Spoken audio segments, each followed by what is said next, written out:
Hello everyone, so in this video we are going to be talking about balancing chemical equations.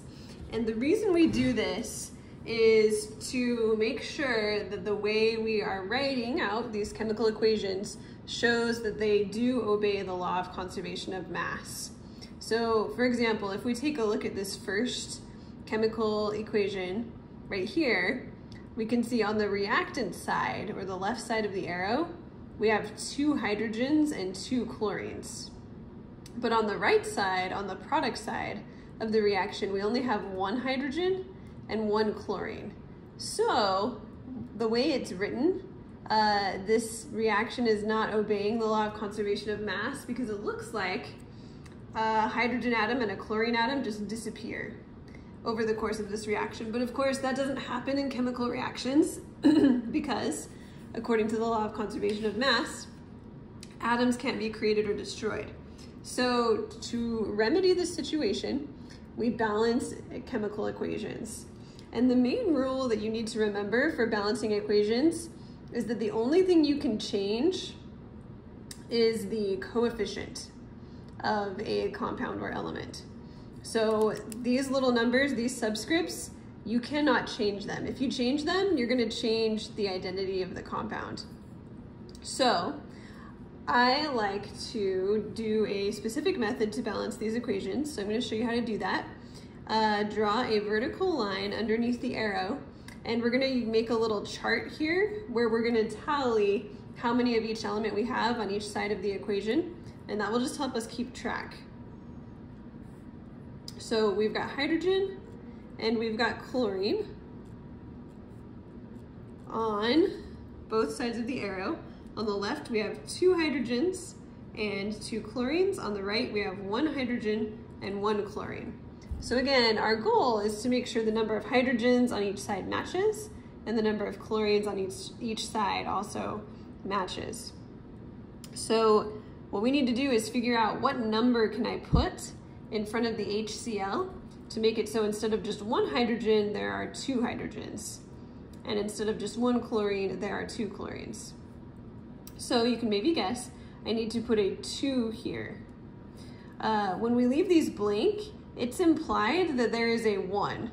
So if we don't write a number, we assume that there's just 1 of each molecule. So if there's just 1 molecule, there's just 1 hydrogen and just 1 chlorine. But now I'm saying, oh, we're gonna have 2 of these molecules. When these 2 elements react, it's gonna form 2 HCl molecules. So now we're gonna need to recount the number of hydrogens and chlorines on the right side. And I just wanna clarify right here, sometimes when we do this, people think that we're trying to add 2 more hydrogens to the one we already have. That's not what these coefficients do. This coefficient multiplies the number of molecules. So instead of 1 molecule, there's now 2.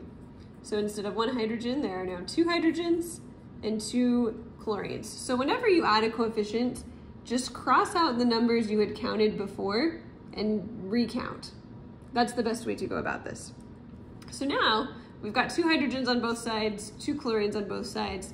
So our chemical equation is balanced, and there would just be 1s here. So when we're writing these out by hand, you don't need to write in the 1s. Sometimes when you're answering questions online, you'll need to put a 1 in front of the compounds so the computer can tell that you know that it's 1. But when you're just writing it out, you don't need to write those 1s. Let's go ahead and try a couple more. So in this reaction, we have carbon, hydrogen, and oxygen. And we'll write them in the same order on each side. It's really important that you write the elements in the same order because it makes it easier to compare the number of carbons on each side. If you write them in a different order, it's just not as easy to compare. So let's count how many of each we have. We have 1 carbon on the left, 4 hydrogens and 2 oxygens, 1 carbon on the right, 2 hydrogens, and then I have to be careful here. I've got 2 oxygens in the CO2 and 1 oxygen in the H2O. So that's a total of 3. Now, one thing that's going to be really helpful in balancing equations is you should always balance oxygen last. And that's because often oxygen will end up in a bunch of different compounds. So if you try to balance it first, you're gonna mess up a bunch of other elements. So it generally just works best if you balance oxygen last. So we're gonna write that in. Balance oxygen last. And if you happen to have both oxygen and hydrogen, it's usually helpful to balance the hydrogen second to last.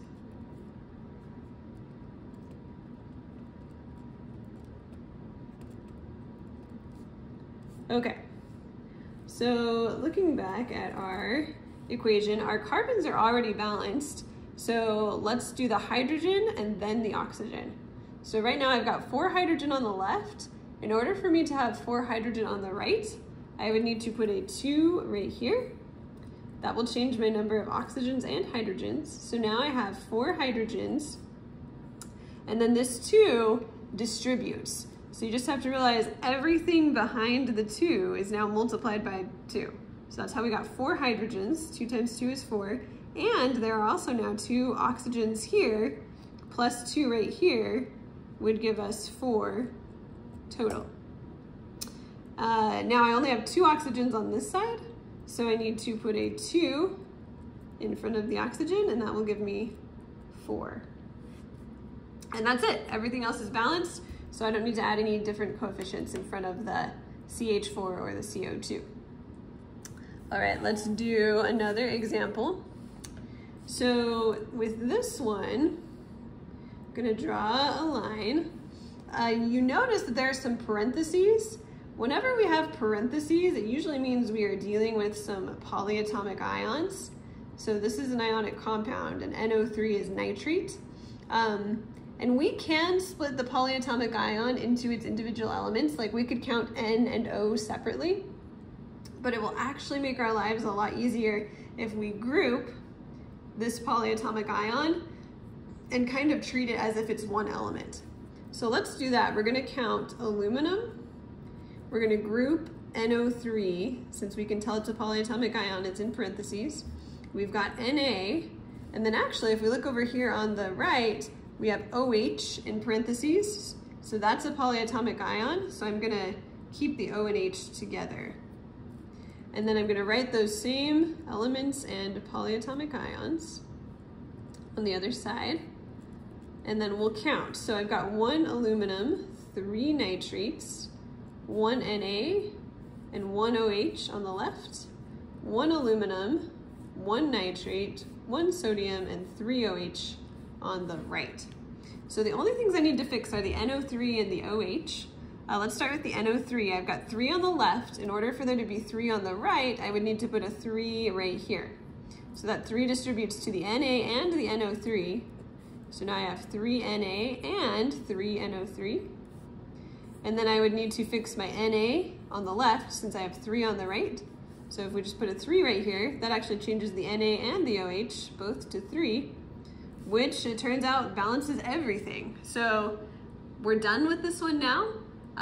Just 1 aluminum and 3 of everything else. So again, if you don't want to worry about the polyatomic ions, you can separate the nitrogen and the oxygen and the hydrogen. It gets a little bit tedious because then there's like 9 oxygens plus 1 right here, so you have like 10 oxygens. So you just have to be really careful with your counting. But if you want to separate those, you can. Okay, let's do a couple more. This one we've got Al, H, and Cl, no polyatomic ions here. Let's write these in the same order on this other side. And on the left, I've got 1 of each. On the right, I have 1 aluminum, 3 chlorine, and 2 hydrogen. Now, on this one, and some other ones, in fact, on all of these types of questions, it can be helpful to use pencil. So I'm gonna grab a pencil.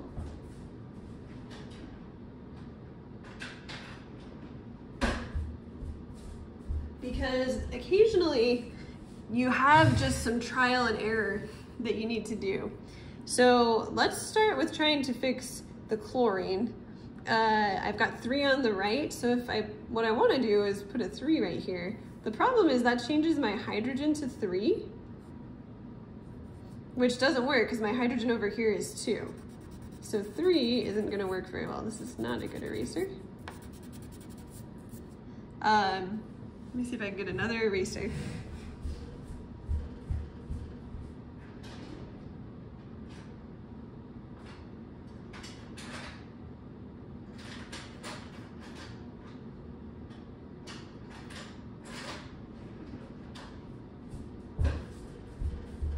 This is the best we can do with the eraser. But, so we can see 3 is not gonna be a good option. And we might want to try 2, but we're gonna have the same problem with 2. If we put a 2 right here to try and fix the hydrogen, then my chlorine is a 2. So I have to think about what could I put here that might work with both the 2 hydrogens and the 3 chlorines. And you hopefully might be thinking, oh, well, 2 times 3 is 6. So if I put a 6 right here, then that makes me have 6 hydrogens and 6 chlorines. And that is something I can work with, because then on this side, I can, in order to fix my chlorine, I can put a 2 right here. That gives me 2 aluminums and 6 chlorines, because we multiply 2 times 3 is 6. And then to get my hydrogen to be 6, I would need to put a 3 right here, making my hydrogen 6. And then I would just need to put a 2 in front of my aluminum to balance that. So a little bit more complex, a little bit more trial and error, but eventually you'll come to the right answer. Okay, last example. This one does have a special sort of trick about it. So we're gonna start just like we normally would. We'll draw our line. We've got carbon, hydrogen, and oxygen on both sides. And we're starting out with 6 carbon, 14 hydrogen, 2 oxygen, and then 1 carbon, 2 hydrogen, and 3 oxygen. So the first thing we do is we try and balance our carbon. So I've got 6 carbon on the left, so I'm gonna want 6 on the right. So I'll put a 6 in there. That changes my carbon to 6. And it now changes my oxygen. 6 times 2 is 12, and then I have to remember I still have 1 oxygen over here. So my oxygen is now 13. Let's now fix the hydrogen. So my hydrogen on the left is 14. To end up with 14 on the right, I would need to put a 7 here, because 7 times 2 is 14. Now that also changes my oxygen. So now I have 12 oxygen from the carbon dioxide plus 7. So that's actually 19 oxygen. Okay, and this is where a trick comes in, because there's a 2 by this oxygen. So there isn't any number where the number times 2 is 19, because 19 is an odd number. So like if I put a 9 there, 9 times 2 would be 18. And if I put a 10 there, 10 times 2 would be 20. So what I need to actually put there is like a 9.5. Because if I put a 9.5, 9.5 times 2 is 19. So now, technically, my carbons are balanced, my hydrogens are balanced, my oxygens are balanced, but the problem is I can't have half of a molecule. Like, I can't have 9.5 molecules. You can't do that physically. So, in order for this to work out, what I need to do is actually multiply all of the coefficients by 2. That will get rid of this fraction and make this a whole number. So if I go like this, this is now going to be 2. Instead of 9.5, this will be 19.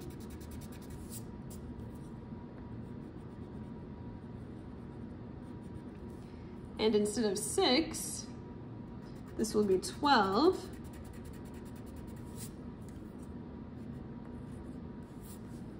And then instead of 7, this will be 14.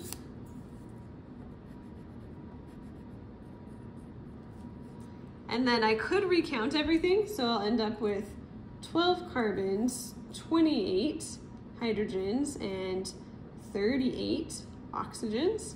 And then on the other side again, I have 12 carbons, 28 hydrogens, and if you count it, I've got 24 plus 14 is 38. So it is balanced. So just remember, if you end up with like an odd number of oxygens, but you have O2, just put a decimal or a fraction there and then multiply everything by 2. So that's the trick.